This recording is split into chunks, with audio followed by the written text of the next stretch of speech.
Okay, good morning, everybody. Hope everybody is well. Happy Tuesday. Hope everyone's having an incredible day, incredible week.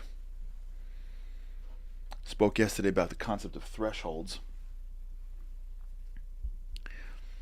Everywhere in life, what you're looking at is thresholds. If you can see closely, our idea is to put God in your thresholds so that you understand the depth and the power, and you get the extra protection and support when you cross into thresholds. But understanding how thresholds work are critical. Critical. Years ago, I was sitting in a meeting with a CEO of a company, and his father was sick, and he was, I guess, the responsible son. So dealing with doctors, and it was, a difficult time for him personally. And I remember in this meeting, it was a very complicated meeting, and the investment that he made into this massive asset he was seeing was going in a different direction. It was really professionally challenging. So he's sitting in the meeting, and the phone call comes in, and he looks at what it is, and it's his father's doctors, and he excuses himself. And I watch through the glass. And I can almost, because I was sitting at the door, I can almost like sort of hear bits and pieces. It was not good at all. His father passed not far after that, but the conversation with the doctor was not a positive one. And I watched him outside, like, finish the call and like compose himself. Like, I can almost see in his brain he had to shift back. There was a whole bunch of people waiting for him in the room, and he had to lead. But he was caught up in this other thing that was more important. So I watched him. It was fascinating. I was really young. I was in the beginning of my career, and I just was so taken by this moment. And he like shifted. Like, I can almost like feel his brain was like, it was just like his body language.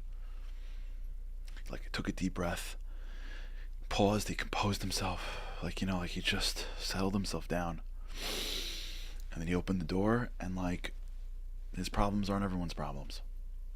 He led the meeting. What he was doing in his mind was creating a threshold. His personal life and his professional life. There was a moment. He stopped at something. He created a space in his mind between my personal life and my professional life. Sometimes in life we don't do that.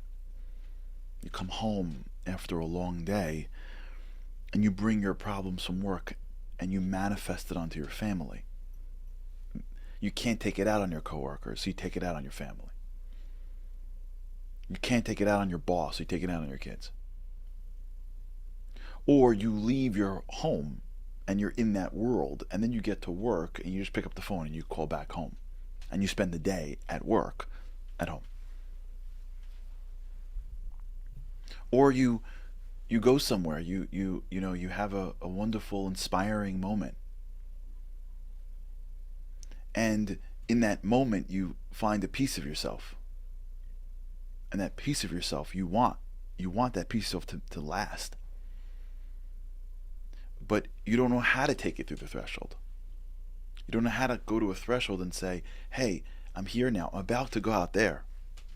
But I'm not the same person that I was. I want to find a way to take all more of me out into the world. When we pause for a brief moment at the thresholds of our lives, we give our minds the ability to be able to make the next thing we're doing more powerful. When life is a constant treadmill and we're always running on it, there's no thresholds. I see this between me and you every week. Shabbat is an incredible threshold. There's this it's like an incredible threshold, right? Because there's this world that descends on you at a moment in which totally everything's different. The rules change. The purpose changes, and it happens every week. So it's an amazing feeling when you go from Friday to 5 minutes before Shabbat till Friday 5 minutes after Shabbat, where like your world changes, like literally, what you do, what you don't do, what you can do, what you can't do. You know, getting in that last email versus I gotta wait to send it tomorrow night. Like that mentality. What happened? It's Friday. It's 4:18 and now it's 4:25. You know what happened? The world changed. And Shabbat came. And for me, that threshold is one of the most powerful moments of the week. And the threshold on the way out too. When you leave Shabbat. Right? And you make Havdalah and then it all breaks loose. I used to dread that post Havdalah feeling when you make Havdalah and then you put on your phone, and like, back in the old days we had Blackberries. And you hear bzz bzz bzz bzz bzz bzz bzz bzz bzz because they used to buzz you. Remember Blackberries? So BlackBerry, I don't know. I think they had every time you got an email, it buzzed, buzz, buzz, buzz, buzz. So like you can feel buzzing the whole day. So I used to have phantom buzzing the whole Shabbat. I'd be touching my belt because I used to wear a BlackBerry on my belt. I don't know if you guys remember this stuff or not. I don't know if those of you who remember Blackberries. They were the hottest thing in the world, if you remember. For those of you who don't, if you don't remember these days, it was insane. When Blackberries came out, it was the craziest thing in the world. Like, you can go anywhere and get your email. It was psycho. No one even dreamed of it being a phone. No one even dreamed of it being a camera. No one even dreamed of it being a web browser. No one even dreamed of it being Waze and everything else in the world on it. It was just email with a little tiny touchpad. And every time you got an email, bzz, bzz, bzz, bzz, bzz, and you literally spent the whole day buzzing. And when I took it off for Shabbat, my belt kept on buzzing in my head. But that dread that I used to have, as soon as you make Havdalah and I go back into my week and you put on your BlackBerry, bzz, and I was working for the law firms, forget about it, bzz, bzz, bzz, all day, all night. And you're like, okay, settle. It's a threshold. They're powerful thresholds. If you go into your life right now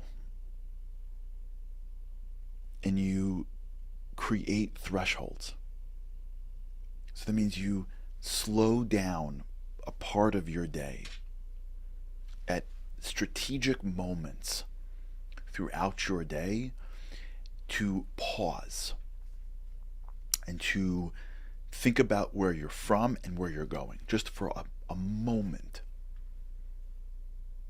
You'll see that you'll be able to find insights and energy where you never thought otherwise. The pause by the door. I'm walking into my house. How do I want to walk into my house? The pause by the car. The pause by the office when you get out of the elevator. Right? The pause in between the things you're doing during the day. That breath, that pause, that moment of reflection, that could be less than 60 seconds. You are time stamping your day. It's not just one long, continuous treadmill now. You're putting in mile markers. You're putting in thresholds. You're creating opportunities for reflection in the day at moments in which you're shifting what you're doing. So you're gaining what you've done and you're preparing for what you're doing and you're deepening your experience on this world and what you're doing. We spoke last week about finding meaning in every little thing in life. This is how we do it practically. You pause at key moments and you allow yourself to be in a place where you're deepening and deepening and deepening. The threshold. Own the threshold. It's owning the border. The most important part of a country is its borders. Because if you don't own the border, it's going to change how you act in the cities. You put borders up throughout your day to gain insight from. We're creating a structure now through to our days to find our meanings. All right, we'll talk about this. All right, everybody, have a great day. With God's help, I cannot wait to see you again tomorrow. Have a great day. Living on a lifeline, the world doesn't ever seem to change. Looking for the sunshine, but you're caught up in the rain. It's like your eyes are wide open, but you cannot see. You're watching life pass you by like 1, 2, 3. Walking in destruction, the winds of life blur your vision. All the devastation forever feels like you're on the run. It's time. No one else can set you free. You're locked inside, and only you have got the key.